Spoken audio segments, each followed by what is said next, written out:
Start. Hello बच्चों, कैसे हो आप? आज 10th क्लास साइंस के अंतर्गत पार्ट 2 और 3 जिसमें बायो और केमिस्ट्री आते हैं। बायो में हमने 11वां प्रश्न जो कि बोर्ड पर भी लिखा है, मानव मस्तिष्क की रचना तथा क्रियाविधि का संक्षिप्त वर्णन कीजिए। ये 11 नंबर का क्वेश्चन है आपके प्रश्न पत्र में, जो मॉडल पेपर हमने ग्रुप पर शेयर किया था। तो आइए इस प्रश्न के विषय में डिस्कशन कर लेते हैं। और ये एक महत्वपूर्ण टॉपिक है, काफी मायने जीवन में भी रखता है और बोध की दृष्टि से तो महत्वपूर्ण है ही। तो शुरू करते हैं। तो पहले समझ लेते हैं मानव मस्तिष्क की रचना तथा क्रियाविधि का संक्षिप्त वर्णन कीजिए। इसके बारे में पहले समझ लेते हैं। देखिए, हमारे शरीर में एक अति महत्वपूर्ण सिस्टम होता है जो कि अन्य सिस्टमों को कंट्रोल करता है। इस सिस्टम को नर्वस सिस्टम कहते हैं। बहुत सारे सिस्टम हमारे शरीर में पाए जाते हैं, जैसे कि परिसंचरण तंत्र है, पाचन तंत्र है, उत्सर्जन तंत्र है, मध्यवर्ती तंत्र है, तंत्रिका तंत्र है, जनन तंत्र है।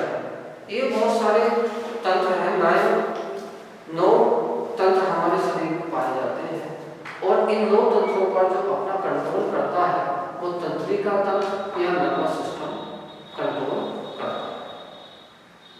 तो तंत्रिका तंत्र या नर्वस सिस्टम शरीर का अति महत्वपूर्ण तंत्र होता है और ये अन्य तंत्रों पर, अन्य सिस्टम को कंट्रोल करता है। इसे नर्वस सिस्टम कहते हैं।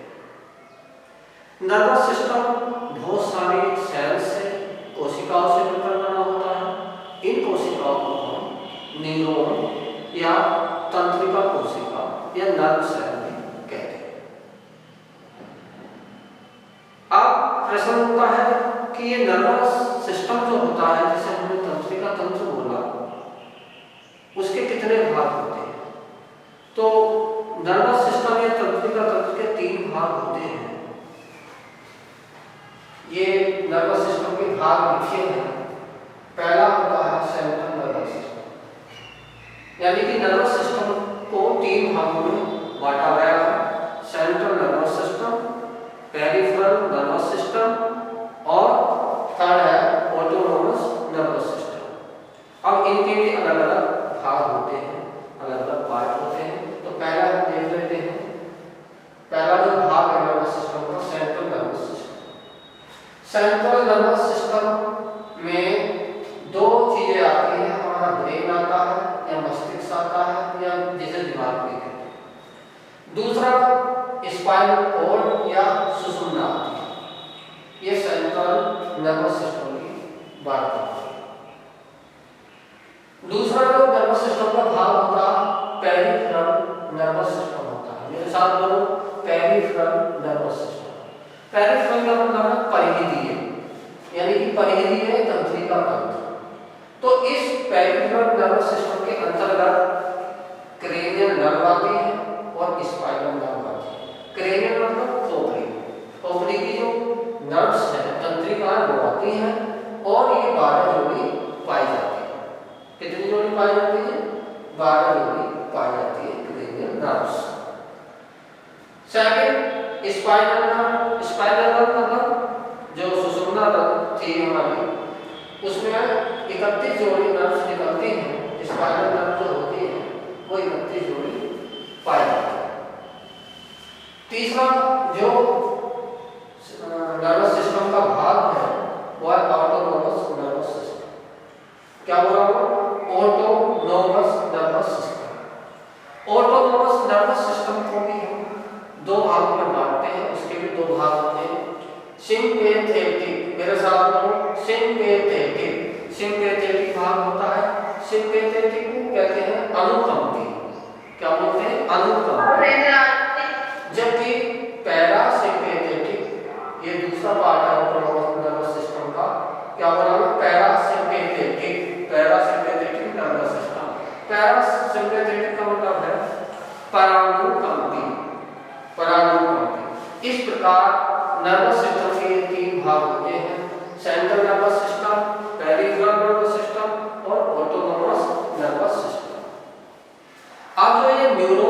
नर्वस सिस्टम है, इसके अध्ययन को हम बायोलॉजी की या जूलॉजी की एक शाखा, एक ब्रांच, जिसमें हम नर्वस सिस्टम का अध्ययन करते हैं, नर्वस सिस्टम की स्टडी करते हैं, उसे कहते हैं हम न्यूरोलॉजी। क्या बोला है? न्यूरोलॉजी। न्यूरोलॉजी, ये लिखा न्यूरोलॉजी। और इसका जो विशेषज्ञ होता है, इसका जो डॉक्टर्स होते हैं, उसे हम न्यूरोलॉजिस्ट बोलते हैं। क्या बोलते हैं? न्यूरोलॉजिस्ट बोलते हैं। तो ये नर्वस सिस्टम की बात हुई। अब चूंकि प्रेशर में लिखा है मस्तिष्क के बारे में, तो मस्तिष्क हमारा सेंट्रल नर्वस सिस्टम का भाग था, जिसमें ब्रेन या मस्तिष्क या दिमाग, स्पाइनल कॉर्ड या सुषुम्ना दो पार्ट थे। तो हम ब्रेन की बात कर लेते हैं, मस्तिष्क की बात कर लेते हैं, दिमाग की बात कर लेते हैं, माइंड की बात नहीं करते। कुछ बच्चे या कुछ लोग दिमाग को, मस्तिष्क को माइंड कहते हैं। माइंड नहीं, माइंड माने तो मन होता है। क्या होता है? माइंड माने मन होता है। लेकिन हम अक्सर कह देते हैं कि माइंड में ये बात मेरे माइंड में, ये बात मेरे दिमाग माइंड से निकल गई। तो माइंड का अर्थ हम दिमाग से करते हैं, लेकिन माइंड का मतलब दिमाग नहीं होता। माइंड का मतलब ब्रेन होता है, मस्तिष्क होता है, दिमाग होता है। चलो तो अब हम आगे चलते हैं और मस्तिष्क की जो संरचना है उसके बारे में देख लेते हैं।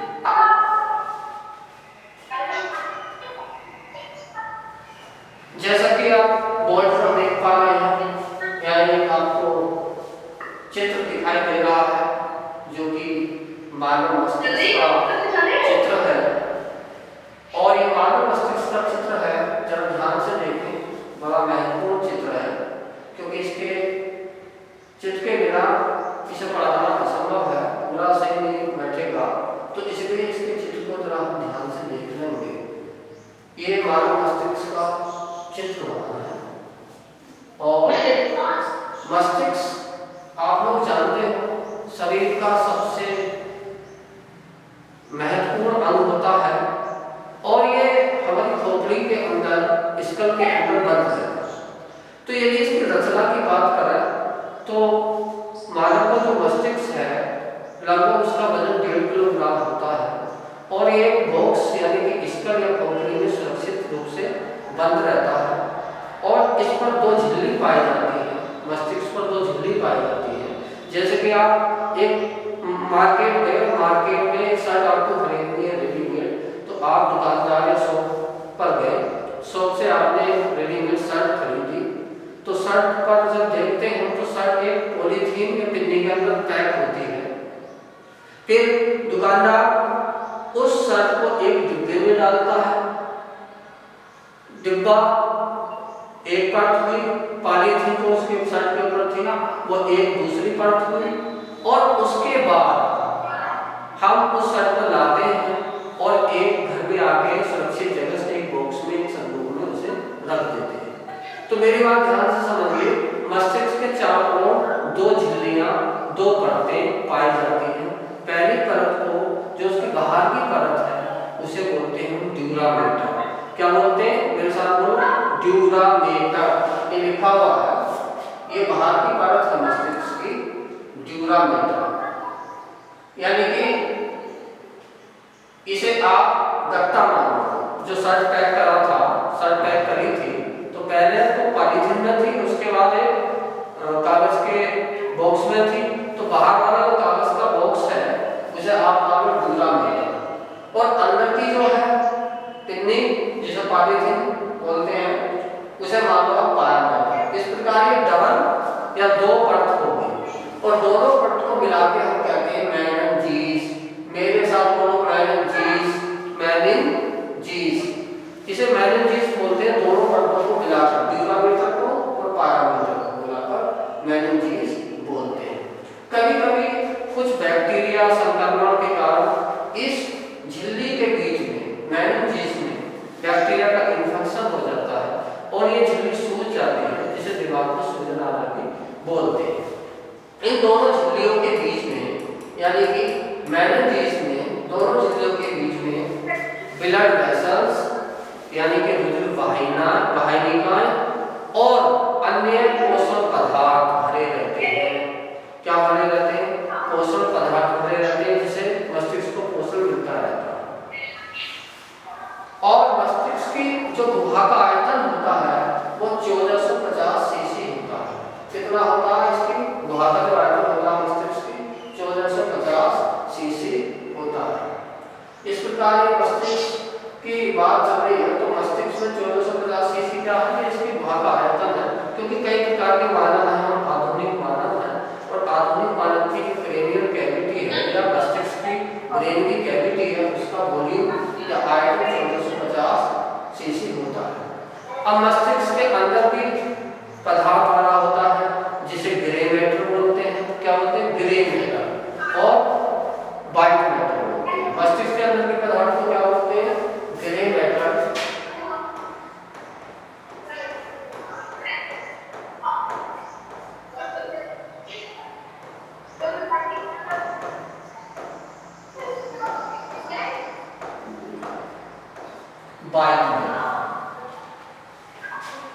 तो मस्तिष्क के अंदर जो पदार्थ भरा होता है उसे क्या बोलते हैं? ग्रे मैटर और व्हाइट मैटर बोलते हैं। तो इस प्रकार हमने मस्तिष्क के बारे में संक्षिप्त जानकारी प्राप्त की। अब मस्तिष्क की स्ट्रक्चर या संरचना के बारे में जानते हैं। मस्तिष्क के 3 भाग होते हैं। कितने भाग होते हैं? 3 भाग होते हैं, 3 पार्ट होते हैं। पहला जो भाग है, ये वाला भाग है, ये अग्र मस्तिष्क। क्या है? अग्र मस्तिष्क। अग्र मस्तिष्क जो है ये सब अग्र मस्तिष्क है। अग्र मस्तिष्क सबसे बड़ा भाग होता है दिमाग का। तो दिमाग को या ब्रेन को हम 3 भागों में बांटते हैं। 3 भाग ब्रेन के होते हैं, अग्र मस्तिष्क यानी कि फोर ब्रेन, और सेकंड मध्य मस्तिष्क ब्रेन, और थर्ड हेड ब्रेन यानी कि पश्चिम मस्तिष्क। तो ये जो है अग्र मस्तिष्क है, ये अग्र मस्तिष्क है।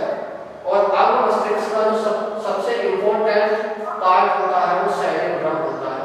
क्या होता है? सेरेब्रम होता है। अग्र मस्तिष्क का जो दूसरा पार्ट है वो है थैलेमस। क्या है? थैलेमस। ये थैलेमस दिखाया गया है। अग्र मस्तिष्क का जो दूसरा पार्ट है, दूसरा भाग है, वो थैलेमस होता है। जबकि इसका थर्ड जो भाग होता है अग्र मस्तिष्क का, उसे हम बोलते हैं हाइपोथैलेमस। मेरे साथ बोलो बच्चों, हाइपोथैलेमस। हाइपोथैलेमस। इस हाइपोथैलेमस आप थोड़ी देर बाद तीसरा पार्ट मैंने बताया मस्तिष्क का, हाइपोथैलेमस। कौन से मस्तिष्क का? अग्र मस्तिष्क का। यानी कि ये जो पार्ट है, ये जो पार्ट है, ये अग्र मस्तिष्क के पार्ट है। थैलेमस व हाइपोथैलेमस। इसके भी कार्य हम बताएंगे, इसकी संरचना देख लीजिए। तो अग्र मस्तिष्क के 3 भाग हो गए, थैलेमस हो गया, हाइपोथैलेमस हो गया। इस हाइपोथैलेमस से एक मटर के दाने के समान संरचना दिखाई दे रही है। इस संरचना को पिट्यूटरी ग्लैंड कहते हैं या पीयूष ग्रंथि कहते हैं, जो कि हमने इससे पहले की वीडियो में पढ़ाया था मानव हार्मोन्स के बारे में। तो ये अग्र मस्तिष्क की बात होगी। अब ये जो है ये है मध्य मस्तिष्क। क्या है? मध्य मस्तिष्क। मध्य मस्तिष्क मतलब मिड ब्रेन, बीच भाग। उसके बाद सबसे एंड का तीसरा भाग है, जिसे कि पश्च मस्तिष्क कहते हैं, पोस्टीरियर ब्रेन कहते हैं या हिंड ब्रेन कहते हैं। उसके भी 3 भाग होते हैं। कौन कौन से होते हैं? ये जो है ये मस्तिष्क का तीसरा भाग है। इसका पहला भाग है सेरेब्रम, यानी मस्तिष्क का जो अंतिम भाग है, जिसे कि पश्च मस्तिष्क कहते हैं, उसके भी 3 भाग होते हैं। तो उनमें पहला जो भाग है वह सेरेब्रम। मेरे साथ बोलो, सेरेब्रम। सेरेब्रम इसका पश्च मस्तिष्क का भाग हो गया पहला। और दूसरा भाग हो गया उसका ये पोन्स बैरोलाइन। मेरे साथ बोलिए, पोन्स बैरोलाइन। पोन्स बैरोलाइन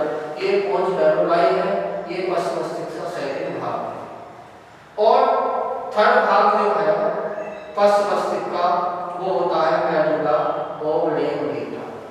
क्या बताया मैंने? मेडुला ओब्लंगेटा, ये पश्च मस्तिष्क का मेडुला ओब्लंगेटा, ये भाग थर्ड भाग इसका होता है। तो इस प्रकार हमने ये मस्तिष्क के संरचना रचना के बारे में पढ़ा, इसके भागों में पढ़ा, भागों के बारे में पढ़ा कि मस्तिष्क के 3 भाग होते हैं। मस्तिष्क को 3 भागों में बांटा गया है, अग्र मस्तिष्क, मध्य मस्तिष्क और पश्च मस्तिष्क। अग्र मस्तिष्क को भी हमने 3 भागों में बांटा गया है, 3 भागों में बांटा है अग्र मस्तिष्क को। पहला भाग सेरेब्रम, दूसरा भाग थैलेमस और तीसरा भाग हाइपोथैलेमस। इन दोनों भागों को मिला के थैलेमस और हाइपोथैलेमस को मिला के हम डायनसीफेलोन भी बोल सकते हैं। क्या बोल सकते हैं? डायनसीफेलोन, डायनसीफेलोन, डायनसीफेलोन। एक बार मेरे साथ बोलो, डायनसीफेलोन। ये थैलेमस और हाइपोथैलेमस को मिलाकर हम बोल सकते हैं। इस प्रकार अग्र मस्तिष्क के भी 3 भाग होते, cerebrum, thalamus, hypothalamus. Hypothalamus thalamus को डायनसीफेलोन हमने बोल दिया। अब इसका बीच वाला भाग होता है मिड ब्रेन, मध्य मस्तिष्क, और थर्ड वाला जो भाग होता है पश्च मस्तिष्क, जिसे हिंड ब्रेन बोलते हैं, उसके भी 3 भाग होते हैं। पहला भाग होता है सेरेब्रम, दूसरा भाग होता है और तीसरा भाग होता है मेडुला ओब्लंगेटा। मेरे साथ बोलो, मेडुला ओब्लंगेटा, मेडुला ओब्लंगेटा। इस प्रकार ये मस्तिष्क के बारे में हमारी बात हुई, मस्तिष्क की संरचना के बारे में बात हुई। आगे बात करते हैं मस्तिष्क के कार्यों की, किस प्रकार मस्तिष्क कार्य करता है, मस्तिष्क के किस भाग के क्या कार्य करते हैं, इस बारे में हम आगे देखेंगे।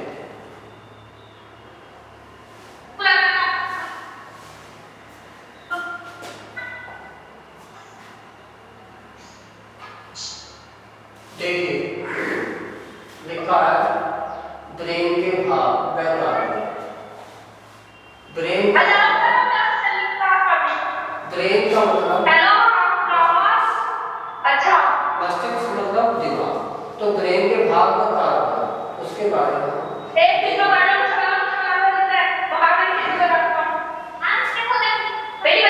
जैसे कि मैंने बताया था कि ब्रेन के 3 भाग होते हैं, अग्र मस्तिष्क, मध्य मस्तिष्क, पश्च मस्तिष्क।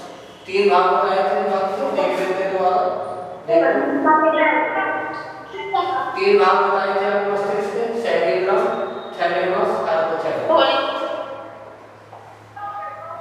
तो ये अग्र मस्तिष्क के देखिए भाग लिखे हैं, सेरेब्रम, दूसरा भाग लिखा थैलेमस और तीसरा भाग लिखा हाइपोथैलेमस। इनके क्या क्या काम है? तो अग्र मस्तिष्क का जो पहला भाग है वो होता है सेरेब्रम। क्या होता है? सेरेब्रम।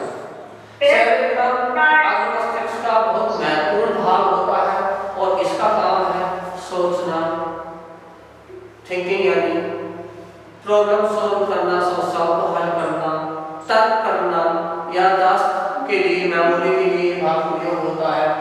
सेरेब्रम तर्क करता है। क्या करता है? तर्क। देखा होगा आप लोगों ने क्लास में अक्सर एक बच्चे से टीचर कहता है कि अपनी कॉपी दिखाओ, तो वो बच्चा कहता है कि सर मेरी कॉपी नहीं है, आज मेरे बैग में नहीं है, घर हो रहा है। वो बच्चा अगले दिन आता है और अगले दिन टीचर उससे पूछता है कि कॉपी दिखाइए। वो बच्चा बताता है कि मेरी कॉपी खो गई। फिर उसके बाद अगले दिन फिर टीचर उसे पूछता, फिर कहता कॉपी दिखा, कहता सब दूसरी कॉपी बनाऊंगा, घर से मैं घर जाऊंगा और मैं दूसरी कॉपी दुकान से लेकर आऊंगा। ये तर्क करता है। नेक्स्ट डे फिर टीचर पूछता है कॉपी दुकान से खरीद कर लाए या नहीं लाए, तो कहता है कि सर नहीं लाया, क्योंकि पापा ये तर्क है। अगले दिन पूछता है टीचर कि भाई ये कॉपी कहाँ है तुम्हारी, अभी तक कॉपी क्यों नहीं लाए? तो बोलता है कि बुक सेलर की दुकान ही बंद थी। तो तरह तरह के बहाने जो हम बनाते हैं, तरह तरह के जो तर्क करते हैं, वो इसी मस्तिष्क के द्वारा करते हैं। तर्क करते हैं, सोचते हैं, थिंकिंग करते हैं, याददाश्त लंबे समय तक किसी बात को याद करते हैं, वो भी इसी भाग का काम होगा। सेरिब्रम का याद रखना, समस्या का हल करना। कभी कभी हमारे दैनिक जीवन में बहुत सारी समस्याएं आती रहती हैं और तरह तरह की समस्याओं को हम फेस करते हैं। तो समस्याएं आना किसी के जीवन में सामान्य, हर किसी के जीवन में समस्याएं आती हैं, लेकिन इन समस्याओं को कैसे दूर किया जाए, इस विषय में हमारा जो दिमाग का कार्य है वो सेरिब्रम का कार्य है, अग्र मस्तिष्क का कार्य है। सेरिब्रम का ये कार्य होता है कि वो ये सोचे कि कैसे इस समस्या को दूर किया जा सकता है। इसी प्रकार अब अग्र मस्तिष्क का दूसरा पार्ट आता है थैलेमस। मेरे साथ बोलिए थैलेमस। थैलेमस थैलेमस क्या करता है? दर्द, ठंडा, गर्म इसे अनुभव करता है। हम देखते हैं जब हमारे हाथ से कोई गर्म चीज छू जाती है, हम दूर कर देते हैं, तो गर्म, ठंडा और जो दर्द होता है उसे महसूस करने का कार्य अग्र मस्तिष्क के दूसरा जो भाग होता है थैलेमस उसका होता है। अब अग्र मस्तिष्क के तीसरा जो भाग है जिसे कि हाइपोथैलेमस कहते हैं। मेरे साथ बोलिए हाइपोथैलेमस। हाइपोथैलेमस जो है ये तीसरा भाग है। तो इसके कार्य के बारे में हम बात करते हैं। इसका काम है प्यास, ताप, प्यार करना, नफरत करना, दुख, भय, क्रोध, पीड़ा, ये सब महसूस कौन करता है? ये हाइपोथैलेमस, अग्र मस्तिष्क का हाइपोथैलेमस भाग ये सब महसूस करता है। क्या करता है? भूख, प्यास, ताप, प्यार, नफरत, दुख, क्रोध, पीड़ा, भय, ये सब। अब मस्तिष्क का जो दूसरा भाग था जिसे हमने मध्य मस्तिष्क कहा, मिड ब्रेन कहा था, उसका क्या कार्य होता है? उसका कार्य होता है वो देखने में मदद करता है, सुनने में मदद करता है, साथ ही नींद और जागने की जो क्रिया है उसका नियमन करता है, उसे कंट्रोल करता है। आप लोगों ने देखा होगा कभी हम जल्दी उठते हैं, कभी हम देर से उठते हैं, कभी हम जल्दी जाग जाते हैं, देर से जागते हैं। ये सब जो कंट्रोल करता है वो मध्य मस्तिष्क ही करता है। तो ये लिखा है श्रवण, देखने, नींद में जागने की क्रिया को नियंत्रित करना। तो मध्य मस्तिष्क का जो कार्य है वो सुनना है, देखना है और नींद में जागने की क्रिया को नियंत्रित करना है। अब हम फर्स्ट मस्तिष्क की बात जो कि ब्रेन का अंतिम भाग है।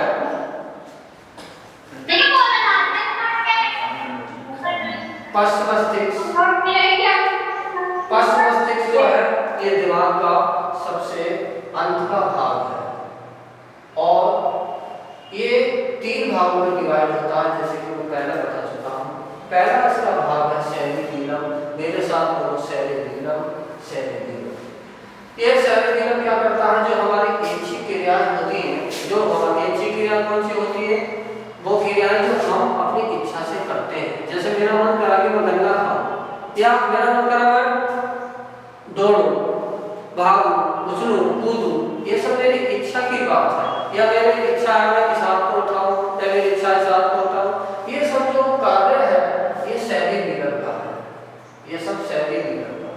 अच्छा एक बात और बता देता हूँ, जैसे ये सेरिबेलम था, अग्र मस्तिष्क का जो भाग था वो सेरिबेलम था, इसका ये कार्य था सोचना, याददाश्त करना, तर्क करना, समस्या हल करना, ये सब था। इसका आप लोगों ने एक महत्वपूर्ण बात इसके बारे में बता देता हूँ आपको। सेरिबेलम जो लोग अत्यधिक शराब पीते हैं, जो लोग ज्यादा शराब पीते हैं, उनका ये भाव नष्ट हो जाता है, प्रभावित होता है, उनमें याददाश्त की कमी हो जाती है। लेकिन देखा होगा आप लोगों ने, जो लोग शराबी होता है वो चीजें भूल जाता है, लेकिन जब वो पी लेता है तो उसके फुल टावर आ जाते हैं, फुल सिग्नल आ जाते हैं, फिर बोलना शुरू कर देता है। इसी प्रकार जो पश्च मस्तिष्क से उसका जो शैली नीलम है उसका कार्य है ऐच्छिक क्रियाओं जैसे कि चलना, कूदना, दौड़ना, संतुलन, ये सब शैली नीलम का कार्य है।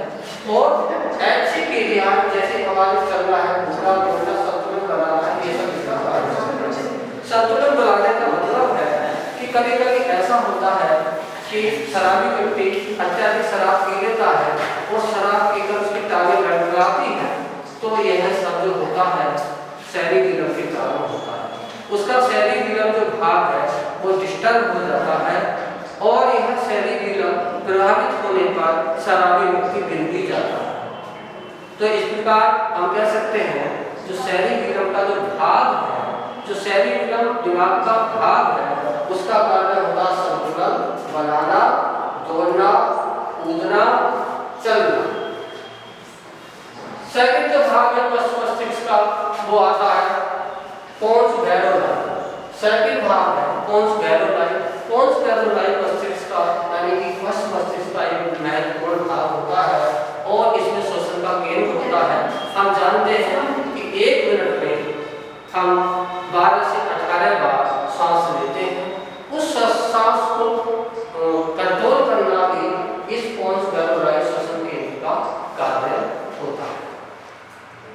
कभी कभी आपने देखा होगा कि हम जब श्वसन की बात करते हैं तो श्वसन का मतलब अक्सर हम सांस लेने से लगा लेते हैं। सांस लेना श्वसन का भाग है। अब इसका जो तीसरा भाग है, अब इसका जो तीसरा भाग है वो है मेडुला ओब्लंगेटा। मेरे साथ बोलिए बच्चे, मेडुला ओब्लंगेटा। ये जो मेडुला ओब्लंगेटा होता है ये अनैच्छिक क्रियाओं को नियंत्रण करता है। जो अनैच्छिक क्रियाएं होती है हमारी, जैसे कि हमारा ब्लड सर्कुलेशन है, परिसंचरण तंत्र है, हृदय की गति है, उन सबको कंट्रोल करना मेडुला ओब्लंगेटा यानी कि अनैच्छिक क्रियाओं का नियंत्रण करना इसका कार्य होता है। इस प्रकार हमने आज मस्तिष्क के बारे में, इसकी संरचना और इसके कार्य के बारे में पढ़ा। अगली वीडियो में अगले टॉपिक के साथ हम